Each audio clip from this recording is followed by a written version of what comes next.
জোহাৰ আমি আজি উপস্থিত হৈছোঁ তিনিচুকীয়া জিলাৰ গেলাপুখুৰী চাহ বাগিচাত কিছুদিন আগতে যি এক দুৰ্ঘটনা ঘটি গ'ল ইয়াত 19জন ব্যক্তি আমাৰ আদিবাসী সমাজৰ তেখেতসকল যি কৰ্মসূত্ৰে অৰুণাচল গৈ থাকোঁতে যি ঘটনা হৈ গ'ল পথ দুৰ্ঘটনাত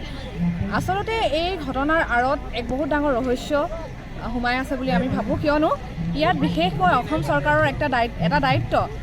ৰুলছ ৰেগুলেশ্যনছ আমাৰ যিখিনি আছে সেই ৰুলছৰ মতে কিন্তু ট্ৰাকত আমাৰ মানুহক উঠাই নিয়াৰ কিন্তু কোনো ধৰণৰ ৰাইটছ নাই তথাপিতো তেওঁলোকক মানুহৰ ভেলু নথকাকৈ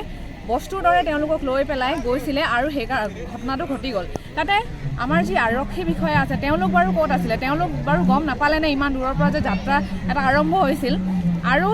লগতে আজি ইয়াত আমাৰ মুখ্যমন্ত্ৰী ডাঙৰীয়া তেখেত উপস্থিত হৈ পেলাই চেক দি গৈছে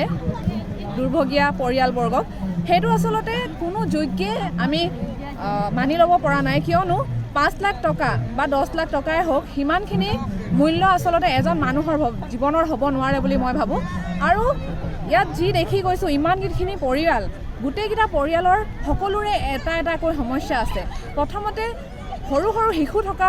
যিখিনি পৰিয়াল আছে সেই পৰিয়ালবৰ্গই বাৰু 5 লাখ টকা 10 লাখ টকা নিজৰ জীৱন উপস্থাপন কৰিব পাৰিবনে কেতিয়াও নোৱাৰে গতিকে সেইকাৰণে তেখেতসকলক কৰ্ম সংস্থাপন দিবলৈ মই অনুৰোধ জনালোঁ আৰু লগতে ধিক্কাৰ থাকিলে অসম চৰকাৰক অসমখনক যি এক বেয়া অৱস্থাত পৰিণতি কৰিছে আজি দৈনিক মজুৰি আমাৰ ভাল নোহোৱাৰ কাৰণে আমাৰ বহু ধৰণৰ সমস্যা থকাৰ কাৰণে আচলতে আমাক এই অসমখন এৰি বাহিৰত আমাৰ দাদা ভাইসকল কাম কৰিবলৈ গৈ আছে অনুৰোধ থাকিল যাতে পুনৰবাৰ এইখিনি ঘটনা আমি দেখিবলৈ নাপাওঁ ধন্যবাদ